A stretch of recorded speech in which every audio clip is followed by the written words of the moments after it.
Sup Shredders, my name is Logan, aka Spiderhands, and welcome to an SP Reacts, where today we're going to be checking out a few tracks from an act named Edward Crowther. And if we switch over to here, I'm pretty sure that I've reviewed stuff from Edward before. Yeah, so I've reviewed some tracks such as Mystery, Snake Groove, and Who the Hell You Think You Are, and today we're going to be checking out tracks like California Cruisin, 20, and High School Fever.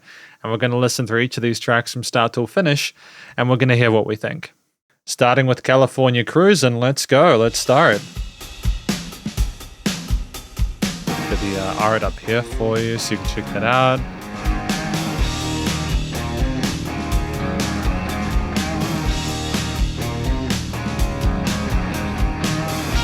I like the panning of the different guitar parts of the two rhythms, asymmetrical like that.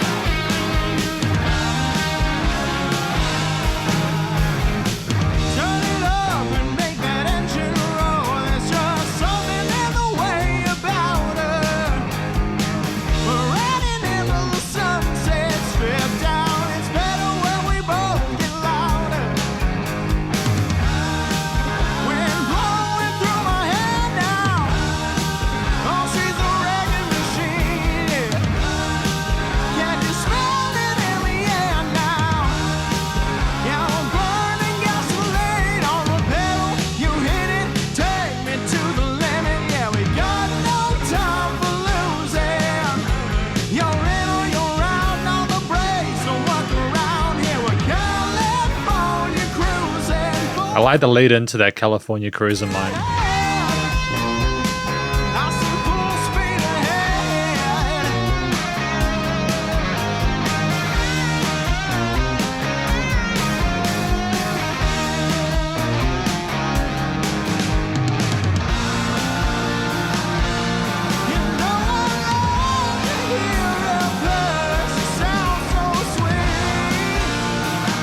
The backing vocals to the center.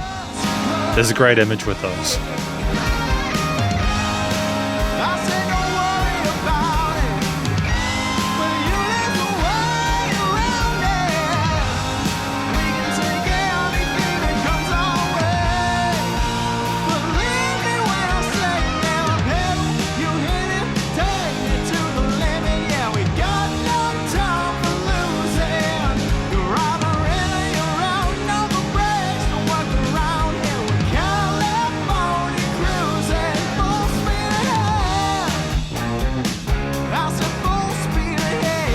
Great reduction of the riff here to allow it to kind of bell curve outwards.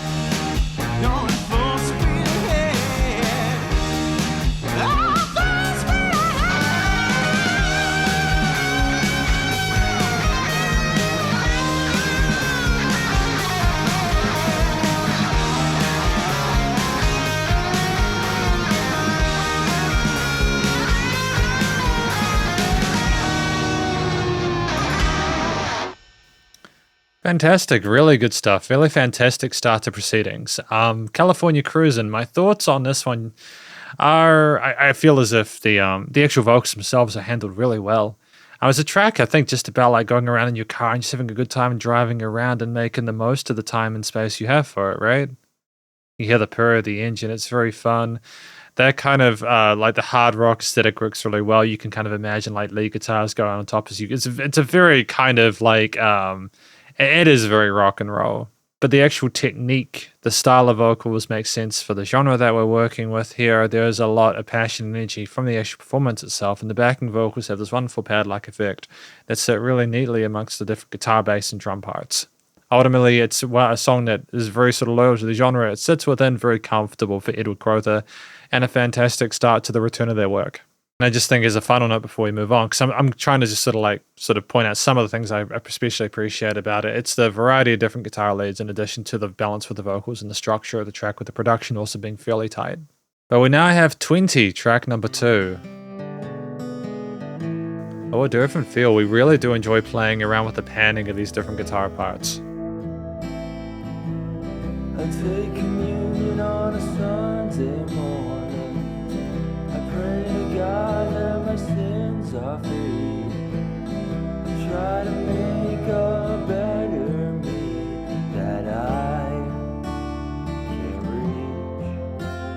very gentle, isn't it? Let all my friends down and my family too. The same world is impossible for me to please.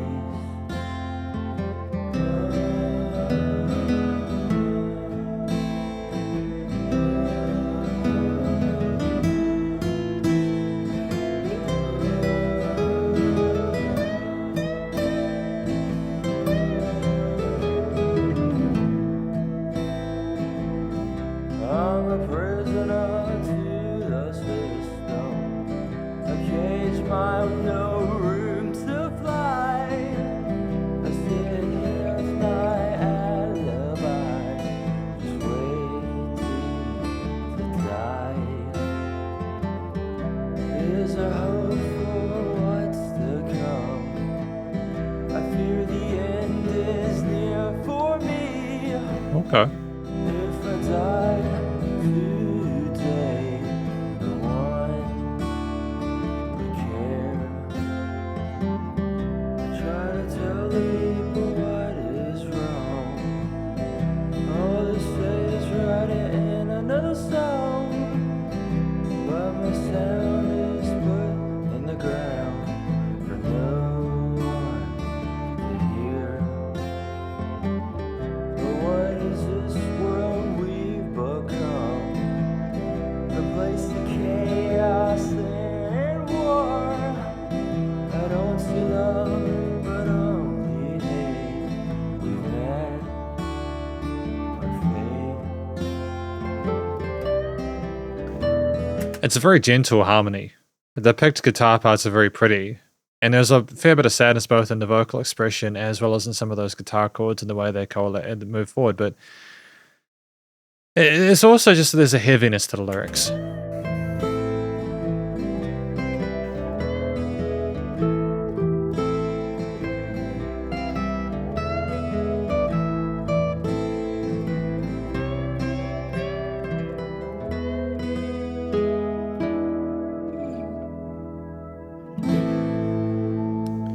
Interesting use of the organ in the background with the warble on it, you know, that vibrato, Yeah, I feel like this track here, 20, is more sort of an attempt at introspection from Edward Crowther. Like, I like the fact that we're doing it because it adds a sense of dimensionality, maturity to it. My take on this track is I think we might be looking back at some of the mistakes we made at this up until this point, and we're trying to figure out how to rectify or come to terms with the consequences of those actions, how they affect other people. Maybe there's things we know that we're trying to tell other people and there's not a lot we can do about what's happened due to the maybe just not being able to change those things regardless of what we do. So it's a kind of a depressing track. It's not melancholic. It's just I think that we're going through some stuff and we're trying to sort of put it in another song, and maybe the inference is that a lot of this music is Edward's release. In which case I feel like either way it was a really smart decision to have this as more of an acoustic piece, make it a bit more grounded, a little bit less sort of bombastic as opposed to the previous track we had, which was titled California Cruisin, if not understanding it. Like we know how to create different ideas and sort of match the music to the concept that we're discussing, which is really promising. And it means that we have flexibility, and it also means we can be more reliable to be able to write, you know, really solid tracks in the sense that, how do I say it? It's like if we know that the songs are going to make sense and things are going to be well connected, we don't have any issues in regards to actually believing that we'll have a good time with the music, even if it's kind of sad, you know, with those minor chords and the more kind of like low key, more kind of like careful, constrained, almost. There was a sense of sadness within the actual expression of the vocals as well. Like we were really going through some stuff. I think the organ is sort of more honestly like wondering if we can sort of cope with the sins that we've committed there. That church organ maybe connecting to the sense of spirituality and religion to it as a constant noise within the background. It's a really interesting track, but I think the lack of drums was really smart because it adds an essence of not needing to make this a dance track, not a groove track, not a path that we need to cut through to move forward. It's simply well considered, and again, it's a nice sort of contrast to what we've had before. However, we have High School Fever, track number 3. This is far more of a very different feel to the one we had before. Oh, interesting chromatic note there.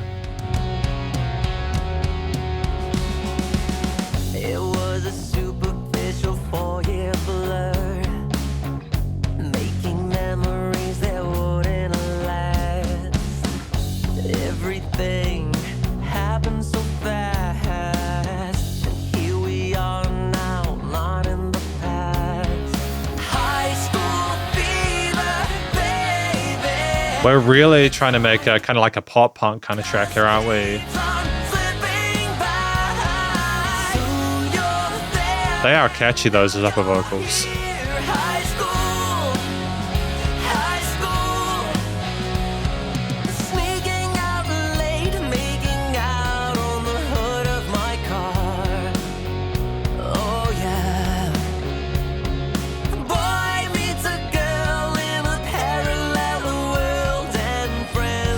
Really fun choice there, note-wise. Makes it a bit more less conventional and predictable, you know?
Interesting use of a double chorus here.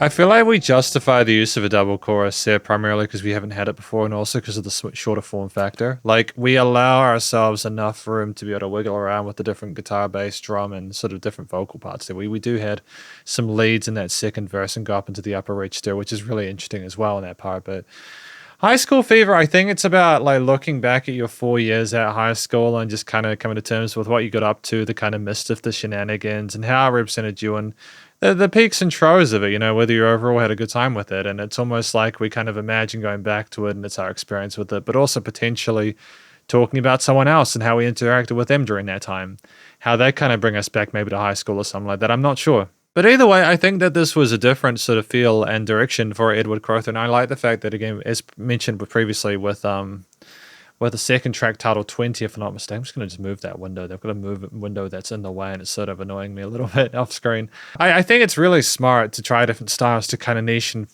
find a place that suits. I mean, clearly we can handle the kind of like classic rock, kind of hard rock stuff and the more sort of like low-key acoustic, almost sort of like more sort of focused stuff. But here we even add some sort of poppy elements here in a way that isn't disingenuous or doesn't alienate the listener. And I think that it was performed well. It wasn't overcomplicated. The message was clear. There was a catchiness to some of the vocal melodies and harmonies that we have within those chorus sections.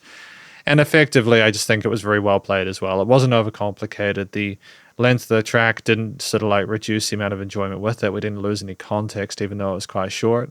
I just think it was a very well sort of like constructed short form piece that did what it needed to do and bowed out. And that's honestly my feelings on the three of these tracks, because this is the conclusion of my review of these three tracks today from Edward Crowther: California Cruisin, 20, High School Fever. In terms of how I feel about the individual pieces themselves, I usually talk about like three things overall, like for like a track, or like three things overall for like the songs I've heard, since I've already spoken about them individually. I think what I've learned today about Edward, the first thing I appreciate is the versatility, the flexibility in the way that we express ourselves vocally. We're comfortable doing the rockish stuff. We do some popish stuff. We do some more sort of low-key, sort of like more kind of almost melancholic stuff. We are able to express in the way that makes sense for the subject matter and suits the music. And I think that that's really important, to be sort of not locked into a box. You can be able to move around and do what you want. It's very, very good. And it's all very convincing. The kind of angst, especially in High School Fever, that I didn't talk about before, is very palpable. You know, like you really feel it. And it reminds me of a lot of music in the mid-2000s that sort of came out that was very similar to this. It's very authentic to that. It's very impressive. I think the guitar playing as well, the fact that we know not only to like play with the distorted and overdriven parts, but also the clean parts. We know how to construct sort of like leads and rhythm parts on top of each other and harmonize neatly with fundamentals. as well as some sort of like saucy, interesting chromatic notes and sort of unexpected parts that we had in like High School Fever, where we kind of played it like a note or a chord on like the third time or something that was kind of very blunt and kind of took you aside, but not in the way that was unpleasant. It was just more, oh wow, we did that. I haven't heard that before. And that's really cool, because we're doing something that I, as a music reviewer, for example, have not heard in the thousands and thousands and thousands of songs that I have reviewed. I just like hearing new things, and I appreciate when we kind of push a little bit for a new direction to do something kind of fun. I think finally it's the fact that each of these three tracks are kind of short. They're not like overcomplicated in themselves. They have different solo sections and lead parts, and they have verses and choruses, and you get enough context from the pieces individually to be able to figure out what's going on. But it's also the fact that they're leveled well, the production is tight, and the instrumental performances over top are good, and there's no real loose ends or weaknesses. So you're just left with individual experiences that are very, very convincing and interesting to listen to. And there's no obnoxious or unpleasant or uncomfortable parts here either. We're not going too far in one direction or the other. If anything, I think we're simply trying to explore different genres at the moment and sort of find things that suit the story that we're telling. And that is, I know big musicians who I've featured on this channel who do that kind of, this is the sound I want for this story, etc. That works very, very well. So yeah, overall, I feel like those three reasons are the main things I like about this music. I don't think there's anything we could really do to improve upon it. We could have potentially have had like another lead guitar solo over the end of the High School Fever, like chorus and second chorus had like an additional sort of variety in there, but that's just me sort of being picky and difficult.